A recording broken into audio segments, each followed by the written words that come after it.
परत मुलगीच झाली. हॉस्पिटलच्या कॅरिडॉरमध्ये नर्सचा आवाज घुमला आणि बाहेर उभा असलेला भिकाजी जणू आतून कोसळलाच. त्याने भिंतीला हात लावला. त्याचा श्वास जड झाला. देवा, आता काय तोंड दाखवू मी, तो पुटपुटला. त्याच्या डोक्यात फक्त एकच विचार, पुन्हा मुलगी. इतक्यात कमला सासूबाई धडधडत आली. काय झालं? मुलगा झाला ना? बोल ना भिक्या.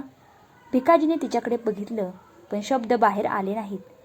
शेवटी तो हळूच म्हणाला, आई, मुलगी झाली. क्षणभर सगळं थांबलं. कमलचा चेहरा बदलला. 4 मुली.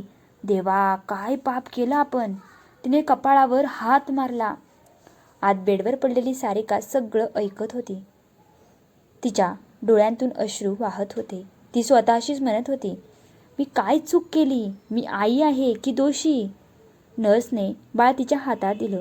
छोटंसं नाजूक गुलाबी चेहरा. तिच्याकडे बघून हलकसं हसत होतं. सारिका काही क्षण थिजून बघत राहिली, पण बाहेरचे शब्द तिच्या कानात घुमत होते. परत मुलगी. आणि तिने डोळे बंद केले. नको, घेऊन जा, ती तुटलेल्या आवाजात म्हणाली. मुलगी आहे ना? नर्स थोडी थबकली. अगं, बाळ आहे तुझं. सारिका तिला हळू आवाजात म्हणाली. हो, पण सगळ्यांना नको आहे. त्या छोट्याशा जीवाला काही कळत नव्हतं, पण तिच्या जन्माच्या पहिल्याच क्षणाला तिचं स्वागत नाही तर नकार झालेला होता. 2 दिवसांनी सारिका बाळाला घेऊन घरी आली. दरवाजा उघडला, पण घरात ना आरती ना हसू, फक्त शांतता. मोठी मुलगी मेघा हळूच जवळ आली.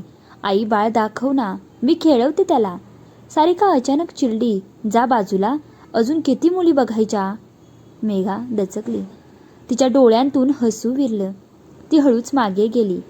मालती आणि कविता एकमेकींकडे बघत शांत उभ्या राहिल्या. त्यांना समजत नव्हतं, आनंद करायचा की गप्प बसायचं. संध्याकाळी भिकाजी घरी आला. त्याने बाळाकडे पाहिलं क्षणभर आणि लगेच नजर वळवली. नाव ठेवलं का? त्याने कोरड्या आवाजात विचारलं. कमला लगेच म्हणाली, कशाला एवढी घाई? ठेवू नंतर, काय फरक पडतो? सारिका हळूच म्हणाली, अबोली ठेवूया नाव. भिकाजीचा राग उसळला. नको, ते नाव ठेवू नकोस. आधीच 3 आहेत, आता 4थी. पण ती आपलीच. सारिका बोलणार इतक्यात? गप्प बस, भिकाजी ओरडला. तुझ्यामुळेच हे सगळं झालंय. घरात एकदम शांतता पसरली. अबोली हलकसं रडायला लागली, पण कुणी उचललं नाही. त्या रात्री सगळे झोपले होते. सारिका मात्र जागी होती. तिचं मन तिला शांत बसू देत नव्हतं. ती हळूच उठली आणि बाळाजवळ आली. अबोली रडत होती. सारिकाचं मन तुटलं. तिने तिला उचललं, कुशीत घेतलं. शांत माझ्या बाळा, ती कुजबुजली. पहिल्यांदा तिने तिला जवळ घेतलं. अबोली शांत झाली. तिच्या चेहऱ्यावर हसू आलं. सारिकाच्या डोळ्यात पाणी आलं. सगळे तुला नको म्हणतात, पण मी नाही सोडणार तुला, ती रडत म्हणाली. त्या क्षणी आई हरली नाही, आई जिंकली. दुसऱ्या दिवशी सकाळी अबोली अंगणात बसून मातीशी खेळत होती. अबोली, कमला जोरात ओरडली. किती वेळा सांगितले, अंगणभर पसारा करू नकोस. अबोली दचकली. आजी, मी खेळते, काम करायला शिक, उद्या दुसऱ्याच्या घरी जायचं आहे, कमला चिडून म्हणाली. सारिका मध्ये आली. आई लहान आहे अजून. कमला भडकली.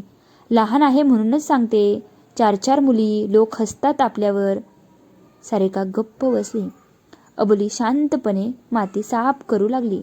कोपऱ्यात बसलेले शंकर आजोबा सगळं बघत होते. अबोली हळूच त्यांच्या जवळ आली. आजोबा.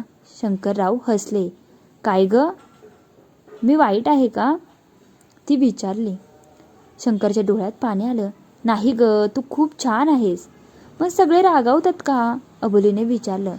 शंकरराव शांतपणे म्हणाले, त्यांना अजून कळत नाही, पण एक दिवस कळेन. अबोलीने त्यांचा हात धरला. मी मोठी होऊन काहीतरी करेल. शंकरराव हसले. आणि मी पहिला माणूस असेल जो टाळ्या वाजवेल. एक दिवस मेघा शाळेतून आली. आई, उद्या भाषण स्पर्धा आहे. अबोलीचे डोळे चमकले. आई, मला पण जायचे. भिकाजीने ऐकलं आणि लगेच ओरडला. तिला काय करायचे तिथे? शाळेत नावही नाही तिचं. अबोलीचा आवाज थरथरला. मी फक्त बघायला येईल. एक शब्द नाही. घरात बस. भिकाजीने दरवाजा आपटला. अबोली एकटी उभी होती. डोळ्यात पाणी होतं, पण यावेळी ती रडली नाही. त्या रात्री ती मेघाची वही घेऊन बसली. हळूहळू अक्षर ओळखत. मुलगी असणं चूक आहे का, ती वाचत होती. शंकरराव दुरून बघत होते. शिकतेस? त्यांनी विचारलं. अबोली घाबरली. कुणाला सांगू नका. शंकरराव हसले. मी तुझ्या बाजूला आहे. त्या रात्री अबोलीच्या मनात एक ठिणगी पेटली. मी काहीतरी करून दाखवणार.